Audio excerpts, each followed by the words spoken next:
राज ठाकरे की महाराष्ट्र नवनिर्माण सेना एमएनएस के कार्यकर्ताओं ने बीते दिनों महाराष्ट्र के कई इलाकों में हिंसा की घटनाओं को अंजाम दिया। इन घटनाओं से लग रहा है कि राज ठाकरे अपनी पार्टी की राजनीतिक हालत सुधारने के लिए अपना दशकों पुराना मी मराठी, मैं मराठी हूं कैंपेन फिर से शुरू करने की कोशिश में जुटे हैं। लेकिन उनकी इन सारी कवायदों को लेकर बीजेपी और विपक्ष दोनों खुलकर कुछ कहने से बच रहे हैं। मराठी भाषा नहीं आती तो थप्पड़ पड़ेगा। राज ठाकरे ने मराठी भाषा की अस्मिता का मुद्दा एक बार फिर से उठाया है, यानी मुंबई में रहना है तो मराठी बोलनी होगी। मुंबई के शिवाजी पार्क में 30 मार्च को गुड्डी पड़वा रैली आयोजित की गई थी। इसमें राज ठाकरे ने अपने कार्यकर्ताओं को संबोधित किया। उन्होंने स्पष्ट तौर पर कहा, अगर मुंबई में कोई कहे कि उसे मराठी नहीं आती तो उसे थप्पड़ पड़ेगा। देश की बात मत करो, हर राज्य की अपनी भाषा होती है और उसका सम्मान होना चाहिए। मुंबई में मराठी का सम्मान होना चाहिए।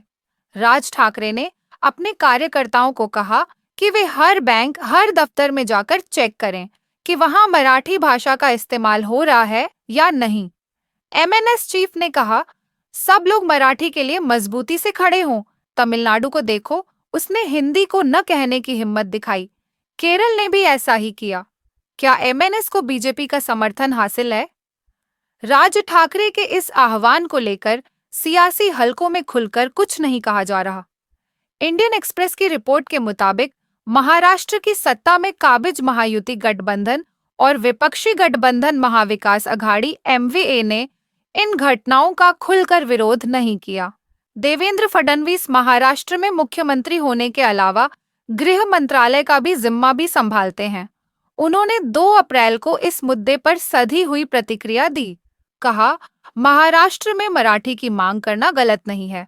सरकार भी मराठी भाषा का ज्यादा से ज्यादा इस्तेमाल चाहती है, लेकिन अगर कोई कानून अपने हाथ में लेगा तो कानून अपना काम करेगा। फडणवीस ने अपने बयान में न तो राज ठाकरे की हरकतों की कड़े शब्दों में निंदा की और न ही उनका समर्थन किया। पूर्व कैबिनेट मंत्री और कांग्रेस नेता विजय वडेट्टीवार ने कहा कि अब देखने वाली बात होगी कि क्या बीजेपी एमएनएस की राष्ट्रीय बैंकों में मराठी अनिवार्य कराने की मांग का समर्थन करती है। जबकि शरद पवार की एनसीपी के एक पूर्व मंत्री ने एक्सप्रेस से बातचीत में कहा, ऐसा लग रहा है कि एमएनएस को बीजेपी का समर्थन है। बीजेपी इस तरह की राजनीति को बढ़ावा दे रही है जिससे आने वाले बीएमसी चुनाव में दोनों शिवसेना गुटों को कमजोर कर सकें। एमएनएस की सियासत, राज ठाकरे भले ही बीजेपी के नेतृत्व वाली महायुति गठबंधन का हिस्सा नहीं है, लेकिन वे पार्टी और सीएम देवेंद्र फडणवीस के करीबी माने जाते हैं। लोकसभा चुनाव 2024 में राज ठाकरे की पार्टी ने बीजेपी को अपना समर्थन दिया था। पार्टी ने महाराष्ट्र में एक भी उम्मीदवार नहीं उतारा।